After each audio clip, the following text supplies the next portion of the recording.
Andrea Bartz is a Brooklyn-based journalist and the New York Times bestselling author of The Last Night, The Herd, and We Were Never Here, which is coming out soon. Her work has appeared in the Wall Street Journal, Marie Claire, Vogue, Cosmopolitan, Women's Health, Martha Stewart Living, Redbook, Elle, and many other outlets. She's held editorial positions at Glamour, Psychology Today, and Self, among other publications.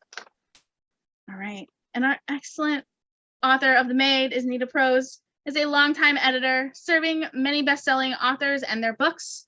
She lives in Toronto, Canada, in a house that is only moderately clean. I liked that. It's true. Today's book is The Maid, and I'm just going to share just this little tiny bit because it is the beautiful way to sum up the book, at least for me. It's a clue-like locked room mystery and a heartwarming journey of the spirit. The Maid explores what it means to be the same as everyone else and yet entirely different, and reveals that all mysteries can be solved through connection to the human heart. So I'm so excited.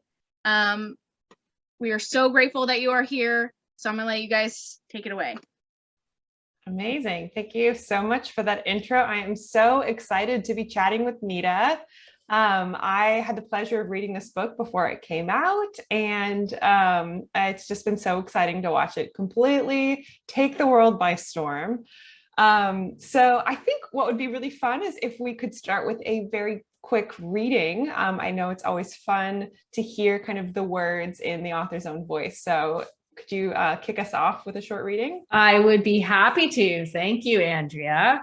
I just have to tell everybody that for me, I'm having a bit of a fangirl moment here myself, because Andrea is such a good writer and I love her propulsive, pace-driven, thrilling novel. So for me to have her here tonight with me is just so utterly exciting. So I'm going to read you the prologue of The Maid, and this is how the book begins. I am your maid. I'm the one who cleans your hotel room, who enters like a phantom when you're gallivanting for the day, no care at all about what you've left behind, the mess, or what I might see when you're gone. I'm the one who empties your trash, tossing out the receipts you don't want anyone to discover. I'm the one who changes your sheets, who can tell if you slept in them and if you were alone last night or not. I'm the one who straightens your shoes by the door, who puffs up your pillows and finds stray hairs on them. Yours? Not likely. I'm the one who cleans up after you drink too much and soil the toilet seat, or worse. When I'm done my work, I leave your room pristine. Your bed is made perfectly with 4 plump pillows, as though no one had ever lain there. The dust and grime you left behind has been vacuumed into oblivion. Your polished mirror reflects your face of innocence back at you. It's as though you were never here. It's as though all of your filth, all of your lies, your deceits have been erased. I am your maid. I know so much about you. But when it comes down to it, what is it that you know about me? Such a great note to start on, and I feel like you can hear the musical cue, dun dun dun, Dun, dun, dun. So, you know, I always love to ask authors the sort of classic question of where you got the idea for this wholly unique and one-of-a-kind story. Well, Andrea, as you know, I work in the book industry. So, you know, I'm an editor and I work with writers every single day. Did so today, did so the day before. So, you know, I love my job. And so I didn't plan to write a novel. It wasn't like, oh, I'm going to do this now. In 2019, I was at the London Book Fair, and the London Book Fair is this, you know, huge global event where, you know, editors and publishers and agents from all around the world gather. And I was staying at a London area hotel, and I left my room one day to go to a meeting, and I came back and I completely startled the roommate who was cleaning it. And I remember her like jumping back into a shadowy corner. And the extraordinarily embarrassing part is that she had in her hands my track pants, which like a fool I had left in a tangled mess on my bed because I went for a run that morning and then I was late for my meeting. So I just threw them there and she was folding them up so she could make the bed. And I remember looking at her and thinking, it's such an intimate and invisible job to be a roommate. You know, she'd been cleaning my room for days, so she knew everything about me, but I knew nothing about her. And, you know, like it was one of those little moments that just happens and, you know, somehow for whatever reason, it gets stored in your brain. Didn't think about it. And then on my plane ride home a few days later, that's when I heard that voice, the voice I just read. It was clean, it was crisp and precise, and it was Molly's voice. And, you know, I started to write and I wrote that prologue on a napkin because I didn't have any paper on the plane. I just wrote it down. And even then I didn't realize I had just begun my debut novel. Love that. Wow. Well, yeah, the next thing I wanted to ask you was about developing Molly's voice, because it is so memorable and just like brings her to life in this way that by the end of the book, really within the first few chapters, you feel like you know this woman. And you really have this sort of access to this really rich and complicated character. So was, you know, that something you worked at, developing this voice, or did it kind of come to you wholesale and you just were kind of writing it down as it occurred to you? Yeah, it was more that it was like one of those gifts from the gods. And I heard it and felt it, and I knew something about it too. I mean, Molly is a socially awkward character. She loves to clean. She's extremely diligent. So she has these sorts of peculiarities about her that make her unique. And, you know, many years ago, before I was an editor, I worked as a teacher. I taught special needs high school students. And it was, you know, it was a really formative time in my life. It was one of those times when I went in one role, the role of a teacher, and I came out the student in so many profound ways. Mm-hmm. And, you know, something that stuck with me was when we would leave the classroom. We would leave the classroom, we'd go out in the world where there are no labels and there are no learning plans. And, you know, and I was always shocked by the casual cruelty of people and the way they treated my students. And that never left me. I never forgot seeing that.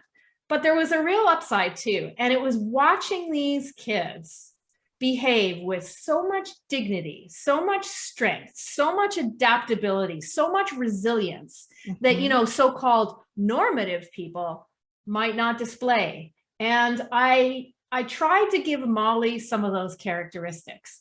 I wanted the reader to sort of go in not knowing too much about her, but discover over time that what might be perceived as weaknesses are actually her greatest strengths. Yeah, absolutely. That definitely comes through. You definitely succeeded on that. So that's a little bit about the character, but something else that really comes alive in this book is the setting, especially of this hotel, this grand, beautiful, kind of opulent hotel. So I'd love to know sort of how you brought that to life. And also there's a lot about sort of the inner workings of a hotel. So how did you kind of figure all that out? Were you reporting it? Were you talking to people? Well, the first thing I'll say is that when I read this, you know, it occurs to me that we're both obsessed with travel and hotels and Airbnbs, and you know, there's something so fascinating about that. Yeah, these kind of transient spaces. Yeah. Yes, these, and where I don't know if you found this, but where strangers can collide. There's a really interesting thing there for a writer to discover and explore, right? And you know, the Regency Grand, you know, it is a wholly fictional hotel. It is not real. It is a 5-star boutique hotel that prides itself on luxury and elegance. And I'm fascinated by such places because, you know, on the one hand, they seem so glamorous. They have this facade of elegance and glamour and mystique. But that is an illusion that is propped up by so many workers in a hotel who are toiling away, like Molly does, in, you know, the unglamorous places that are usually hot and sweaty and dank and have fluorescent lighting. And that's not what the guest experiences at all. So there's this upstairs, downstairs quality to the hotel that is also, you know, really interesting to me. And sometimes not in the greatest way, but it's an avenue I wanted to explore in this book. And then finally, the hotel is also, for a mystery writer, it's a built-in place with a locked-in sensibility. Yeah. Right. There's all of this public and private space that exists all in one. And we have to wonder what might be going on behind all those closed doors. And as it turns out, in the Regency Grand, there's a heck of a lot going on behind the scenes. Yeah. Yeah, I love that. And we definitely both share that sort of interest in these sort of liminal spaces, right? Yes. And yeah, there's something cool too about how when people are on vacation or staying at a hotel, or you even have these characters who are essentially living there, but it's still not a traditional house where they're on their own. We all sort of can behave differently there than we do in our own homes. And sort of be different people there. And I think that really comes out with these characters that sort of surround Molly in this world of the hotel. Like, can you talk a little bit about actually developing like the mystery and the sort of web of characters around her? Sure. No, and I think you're absolutely right that we can all don a new version of ourselves once we enter. It's a sort of weird privilege to put on a different mask of yourself, right? For the rest of the world. No, it's interesting. So, on the mood board in my mind, there are a few sort of influences that came together in the creation of this book. And of course, Agatha Christie, the great master of mystery, there's never been anyone like her, was definitely on my mood board. And I wanted to create a sort of ode to that sort of classic whodunit. Another influence was the movie Knives Out. And if you mix those two influences with the board game Clue, you'd come up with something a little bit that looks like the Maid.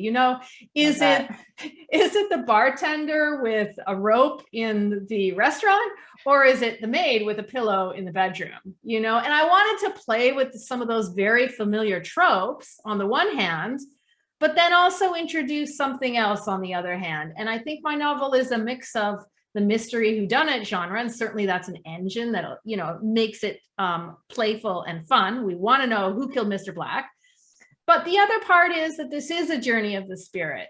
It is about a journey of growth for Molly, and she can only solve the mystery if she goes through a lot to become a bigger, brighter person with a cast of characters that also is willing to go on that journey with her. So, I've tried to think of like, what are the stock characters of a hotel and how can I play with them? How can I present at the beginning something of a cliche and then build real human issues and problems into their backdrop to make them step out beyond that and become wholehearted? Yeah, I love that. And I think you really succeeded, because a lot of the sort of twists and turns come from us learning new pieces of information about these supporting characters that completely flips our understanding of them and really humanizes them in different ways. And so you're sort of playing with our sympathy and playing with who we're rooting for. And I think that it's as it says, I think on the jacket copy, it's a mystery with a lot of heart. And I think that kind of sets it apart in a lot of ways. I hope so. Yeah. Well, something else interesting and great is that you can talk about the book with comps ready to go, right? Like comps, for those who don't know, is like Knives Out meets Clue with, a good dash with an homage to Agatha Christie. Like you sort of know where to set it in the market, in the world of books.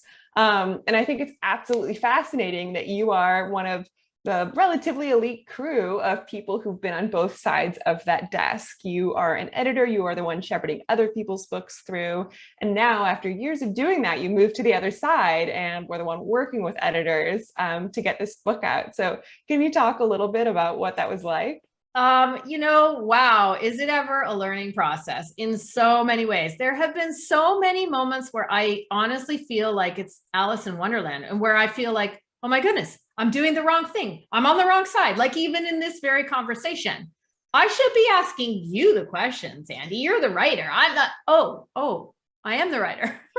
So there was this one day, now it was a long time ago now, it was several months ago, But, you know, I was at my day job as an editor, and part of what I do, you know, is to work on those covers, right? You know, and scrutinize them and make sure that every little piece and detail is working on the cover, every bit of copy, every design facet. So I had to scrutinize for the final time. This is the last pass, as we say, 4 different covers. So, you know, I've got an hour. It takes a supreme amount of focus. You really have to concentrate. So I do one, great, that one's done. I send it off. Second, third, fourth, done. Yes, my hour is over. Only after I press send on the 4th one do I realize one of those was mine. That is how sort of programmed I am to think of myself on the other side, that I was scrutinizing my own cover as though I was the editor. With an editor's eye. Yeah. So it's funny how it is. And, you know, like I've learned so much about the other side. I've always had, you know, an enormous amount of sympathy for what writers like you, Andrea, go through in the creation of a book. And let me tell you, even though I had sympathy, I had never felt it myself. Yeah. Now I've felt it. I understand that feeling of just abject vulnerability that it takes to go into the story. That feeling of, I don't know what I'm doing. That feeling like you're lost. And, you know, I often talk with my writers about, you know, a metaphor that I call the labyrinth. So, you know, if you have a writer, she's standing outside of the labyrinth and she's got to go in and she's got to find the story and find the narrative path through to the end. That's her job. Mm-hmm. And the editor's job is to stand on a ladder outside and watch from above and say, hey, Andrea, if you turn left there, you're going to write for 6 months and you're going to make it to a dead end. And it's going to be a big waste of time. So don't go that way, turn right and do these 3 things, and that will get you to the end. So, you know, there is this wonderful synergy that happens between editors and writers. But when the writer is before that process, when you're working alone, there is a kind of blindness that makes you so unbelievably vulnerable. Yeah. I've never felt anything quite like it. And I will always be a much more compassionate editor because of learning that. I love that. I love that metaphor too. And Nita and I actually share an editor, Hillary. I think she's here. The wonderful Hillary Tiemann. Wonderful Hillary Tiemann. We are so lucky. And we're both very lucky to work with her. And I think she's said to me a couple times in different contexts, like kind of as an aside, like, I don't know how you guys do what you do. Like some variation of like, I'm glad I'm not the author. So you are in that rare circumstance of having to go into your own labyrinth after, you know, viewing it from above. And suddenly it's really scary when you can't see, you know, what's ahead of this curve. Well, let me just say, when Hillary came along and was like, oh, I can see for you. I know what to do next. Let me tell you, that is just, for me, that is the utmost feeling of relief when you have, you know, expert eyes who really do know your genre and really have an understanding of what you're trying to accomplish, and then can take a manuscript up a notch. It is such a joy and a privilege to have that kind of editor. Yeah, definitely. Did the process change how you do your job and how you interact with authors? It's more about being hypersensitive to that, that their sensitivity. That is something that I will always be aware of from now on. I think that's the biggest way that I've changed. In all other ways, you know, my work is very much the same. I'm the kind of editor that I am. I'm very hands-on. And one of the things I really do love about editing is to enter other people's worlds, you know, enter their narrative worlds and help them with solving their, you know, story problems. Mm-hmm. And I really do feel that I owe all of the authors I've ever worked with, you know, just a debt of gratitude, because they've taught me so much about the craft of writing.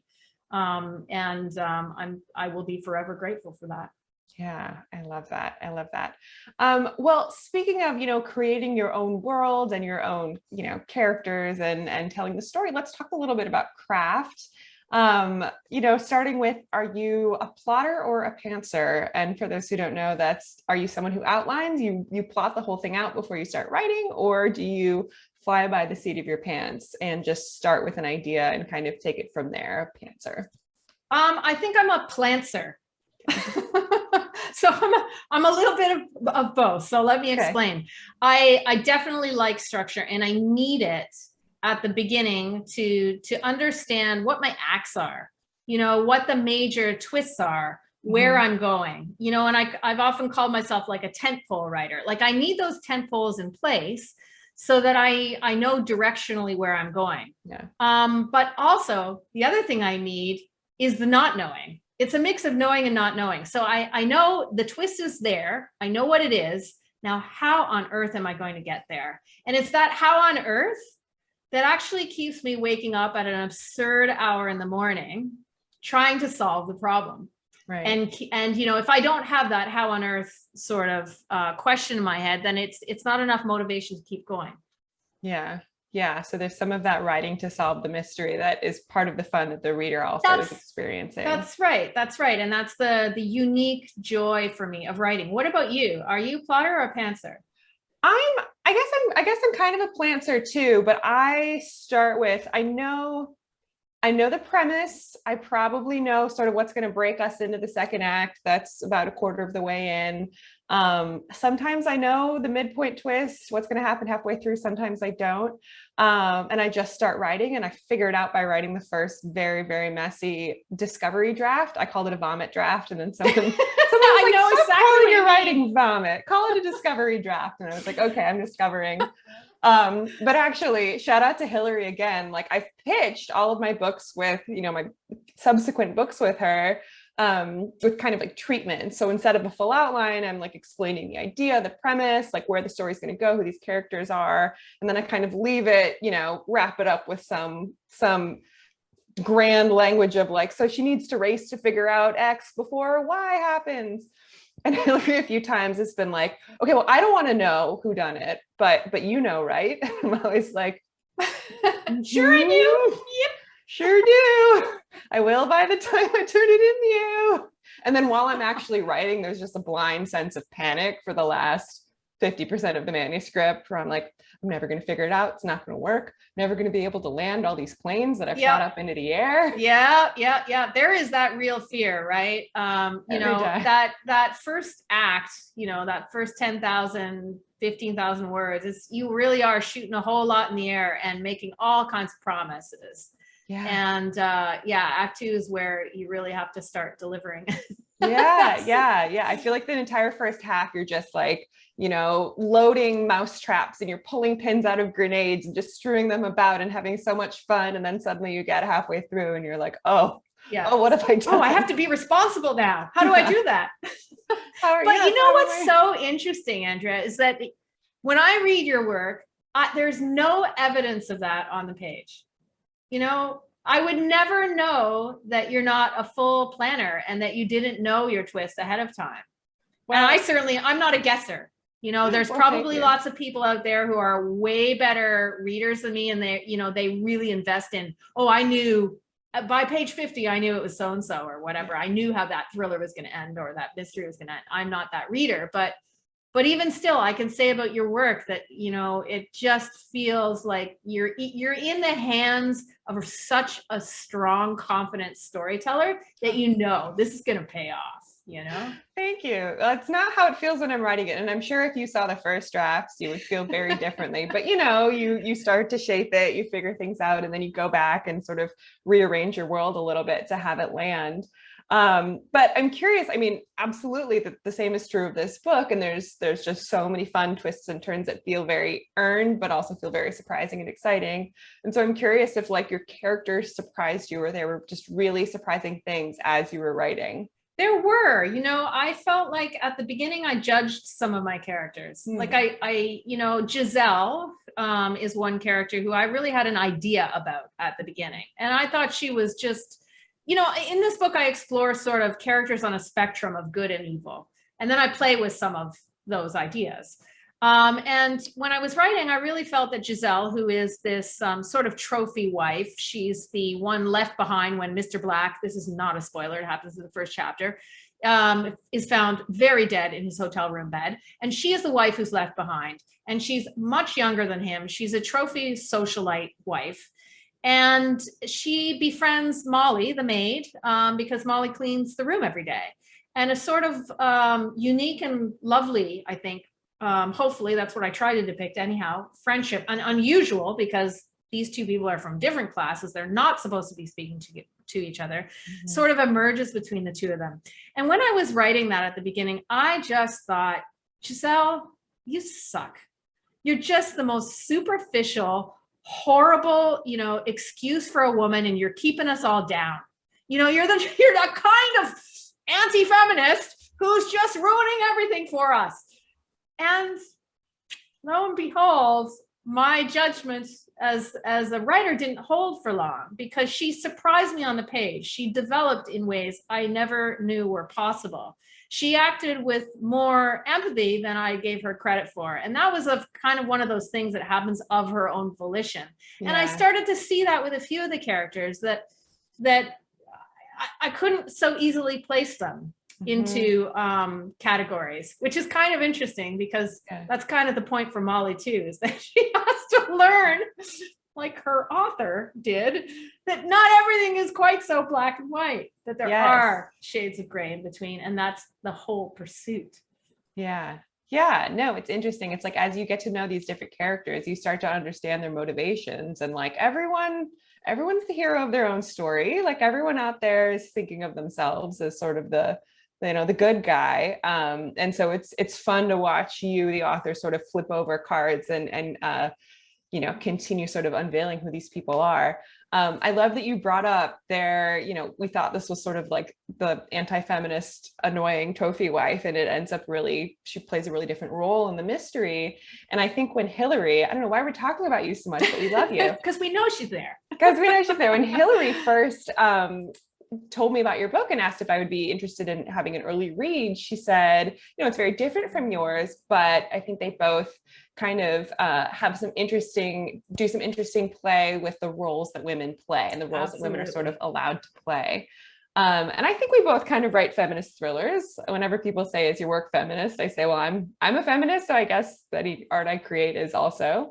But can you kind of talk a little about how that worked its way into kind of the DNA of the book and what you were kind of saying about the roles that women can play? Well, Molly is invisible. She is a service worker, and like so many service workers in real life, she happens to be fictional, but she's largely invisible. She's invisible in plain sight. Nobody pays her any mind, and yet she toils away so diligently in this hotel. And I she's the main character, but I kind of tried to create little sort of concentric circular characters, different facets of women who, suffer different kinds of invisibility. Giselle even does. So she's the trophy socialite. She's in the papers all the time. The paparazzi follow her around, and yet she is invisible. Her true self is kept invisible for her entire life. She's hidden away, and she's also hiding some very dark secrets that come out throughout the story, and that hopefully cast some light on why she is the way she is. There's also the character of Gran. So Molly was raised by her grandmother. Her mother was not in the picture. And so she was raised by a woman with these strong values. I wanted to give the reader the gift of a really good matriarch. I was so lucky to my mother died a few years ago, but I was so lucky to have her as my mother because she was so strong and stalwart, and she guided with this subtlety, and she just commandeered in a way that she never asked me to, but she just showed by example. She just led. It was in her DNA, and I am so grateful for that example.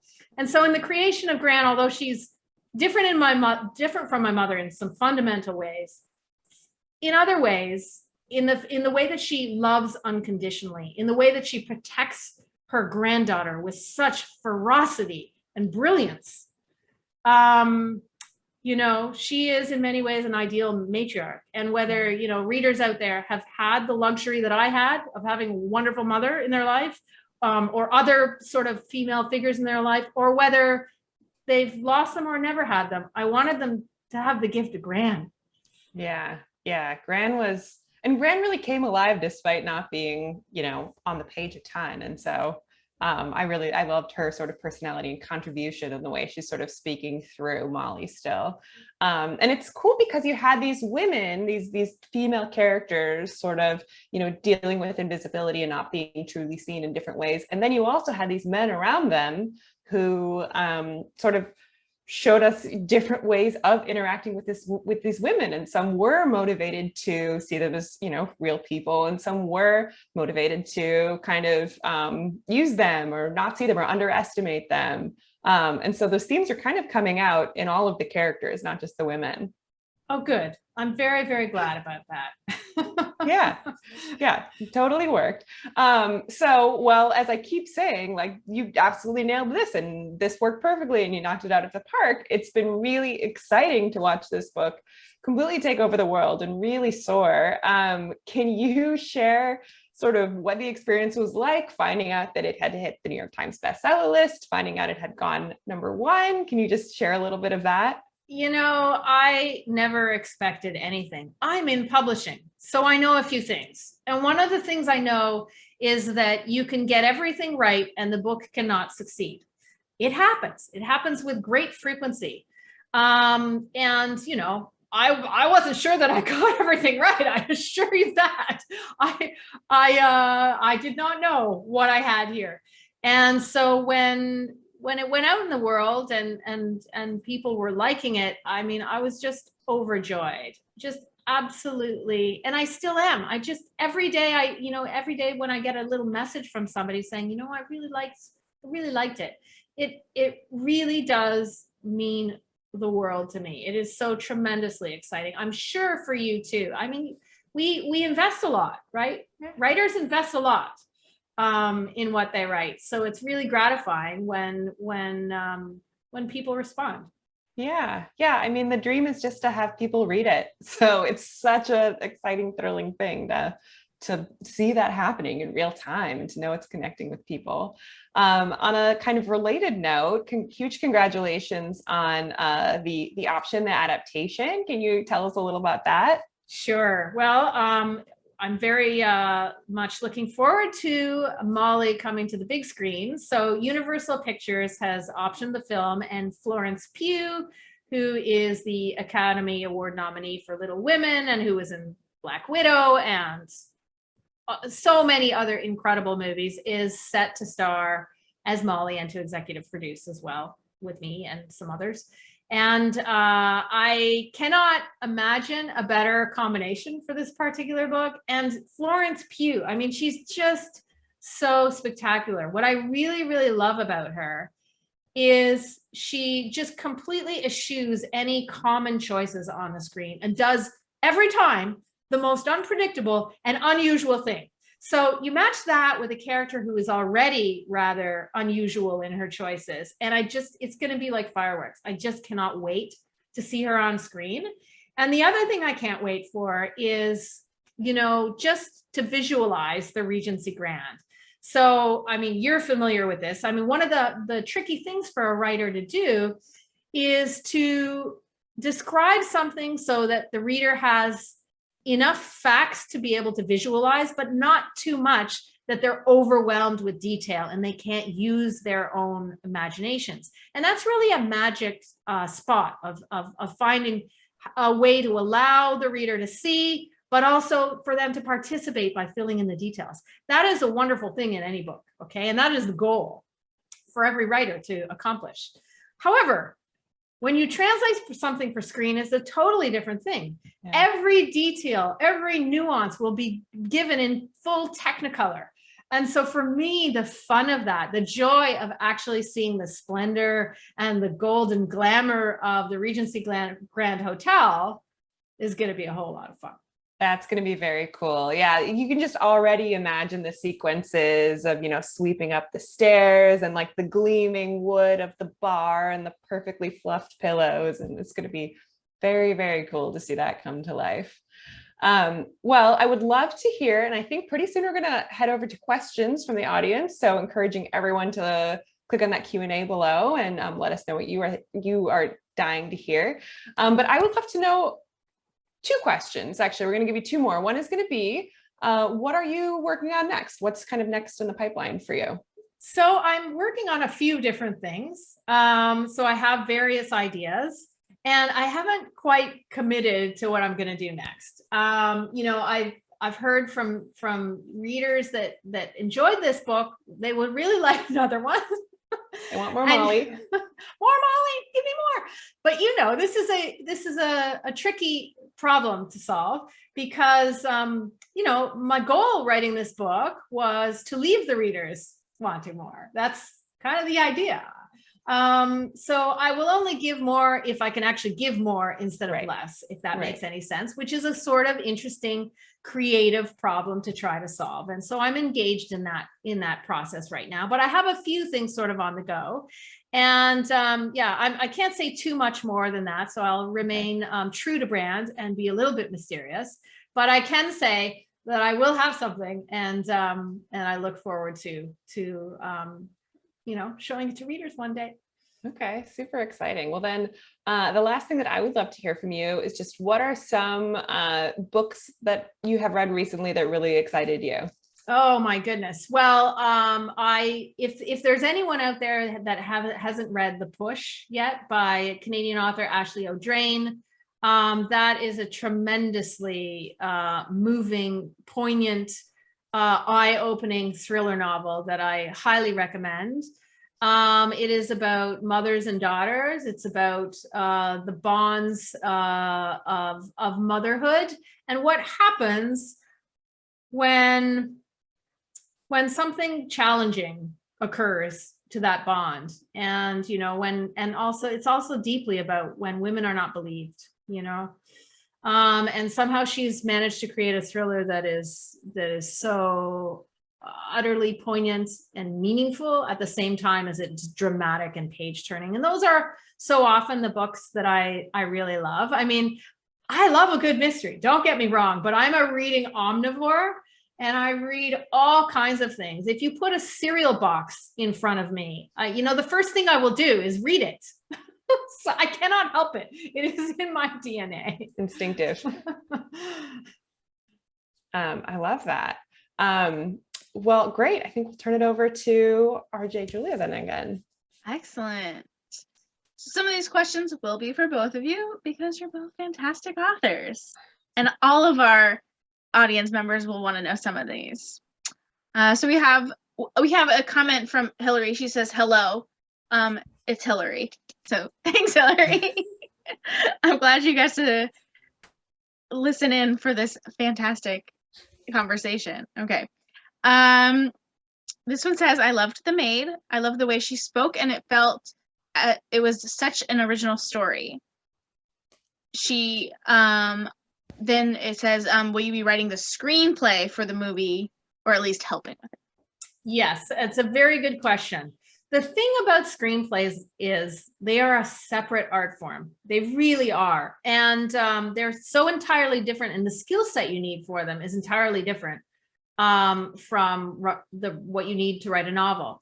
And as such, and because I respect that skill so much, there is somebody else who's going to tackle that part. However, I am very much involved. I'm definitely involved in that process. And it is just, I can't even explain what a pleasure it is to be a sort of fly on the wall and watching the adaptations unfold. Again, it's like we talked about having an editor. It's like inviting another creator in to do their magic.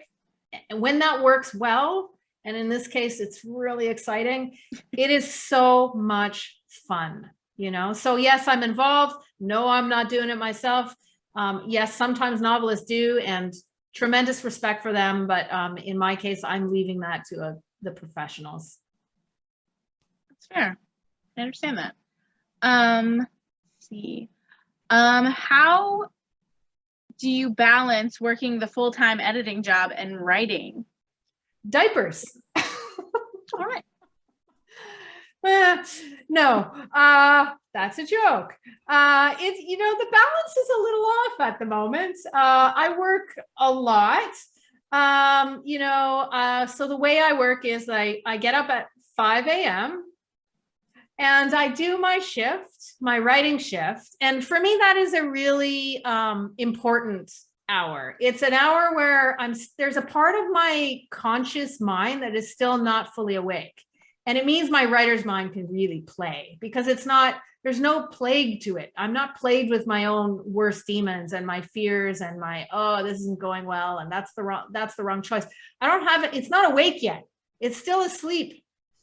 And so I'm able to harness a lot of energy at that hour. So I work for a few hours, and then I start my day job at 9. I work till 5. And then, I find that while it is exhausting, the editorial work is very difficult, it also fuels me. And that sort of that intensive work on somebody else's world and helping them solve their problems actually helps me with mine a lot.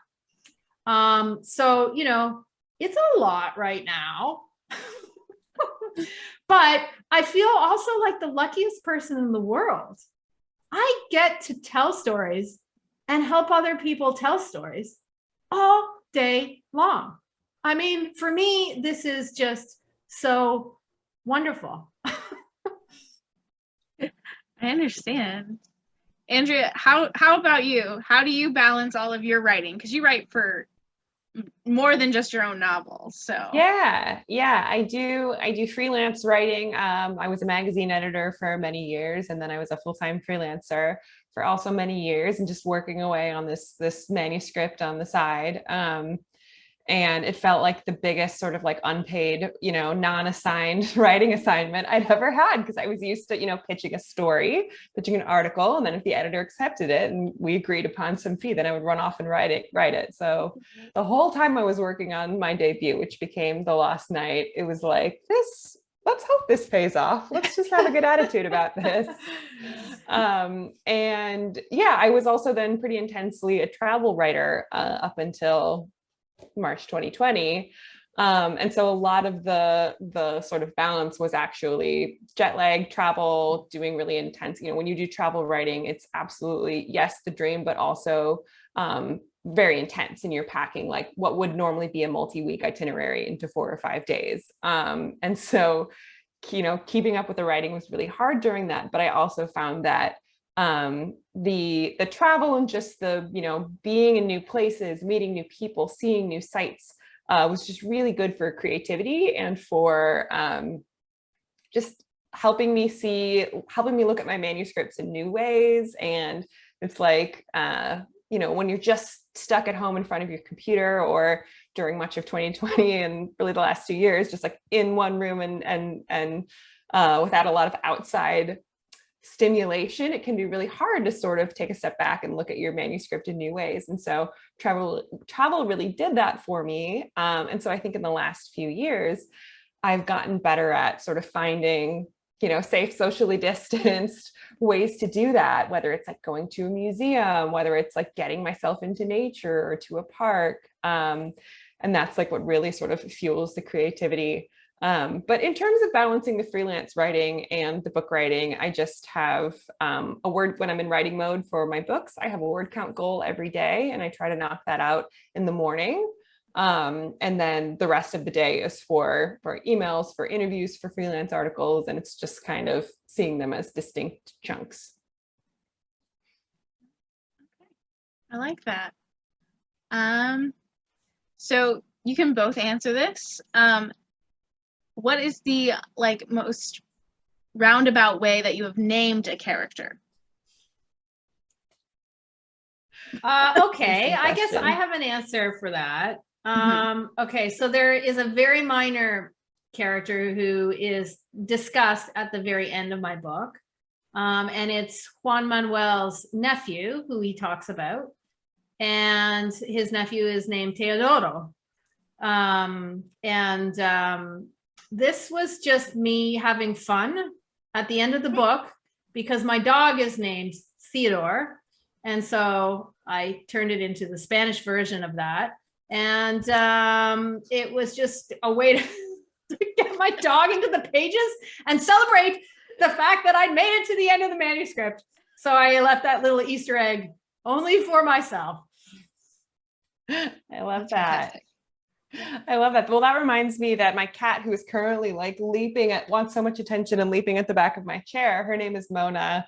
And so another Easter egg is that I had Erin, a character in We Were Never Here, working at a coffee shop called Cafe Mona. And there's really no other reason for it than I thought it would be funny, and that those who know me well or know my cat or know Mona through social media would find it, would get a kick out of it. But I think for the most part, when I have to name a character, I'll go to like Facebook or Twitter, and I will just scroll and look at names that sort of feel right and pair a first name and a last name. And if it changes, it changes. And if it sticks, it sticks. And sometimes my characters will change their name like well past when they should be. Like after, I think in The Herd, one of the two narrators is named Hannah, and she had a bunch of different names before we settled on that. And like Hillary even saw them. They were in drafts that I turned in, and they were like, she doesn't feel like a Melissa or something. So I have no science or art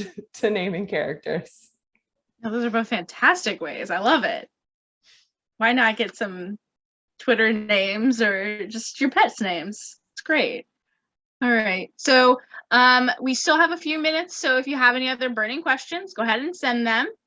And then here's one from RJ Julia. So we really do love to know what you're reading right now. So if I walked anywhere in your house and just like picked up a book that you were reading, what would it be?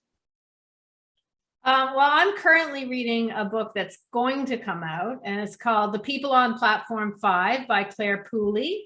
And it is such a fun, feel-good book about a whole bunch of strangers on a commute who see each other every day, have formed, that way that we always form stories in our head about the people we see when we're commuting, the ones you see every day, and you're like, oh, that's the grumpy lady.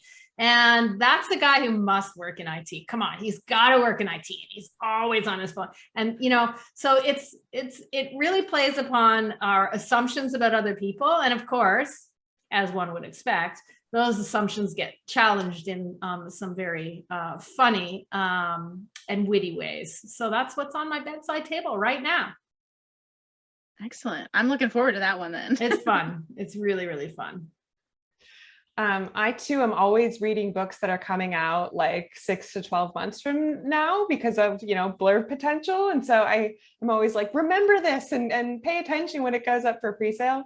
Right now I'm reading Sheila Merriker's The Goddess Effect, which is a lot of fun. It's I've just started it, so I can't quite tell if it's a thriller or not, but it's very funny. It's definitely poking at sort of the cult of wellness and the sort of like, co-working and cohabiting like in LA, that sort of stereotype. And so that one I think is going to be very fun. One that I loved so much that now my girlfriend is reading, so it's at her bedside table, is Marie Rutkowski's Real Easy. And that is a really beautifully written literary thriller. If you like Anna French, it's very much kind of following in that tradition. It's told from a lot of different characters, but it centers around a strip club in the 90s, and someone is sort of disappearing strippers who work there. And so it just has a lot of interesting twists and turns, incredibly beautiful writing, a lot of heart. And so I really recommend that one's Real Easy by Marie Rutkowski. And that just came out, I'm going to say January, pretty recently. All right. Well, thank you for those recommendations, because now I'm going to go look up some of these books now. I know some of our audience members are as well. So thank you for joining us. Thank you to all of our audience members for being here and asking such good questions. Thank you, both of you. And come back soon. I know we have at least another book this year, so come back and see us. Thank you, Thanks so Katie. much. And thank you everyone out there who's listening. Thanks, everybody.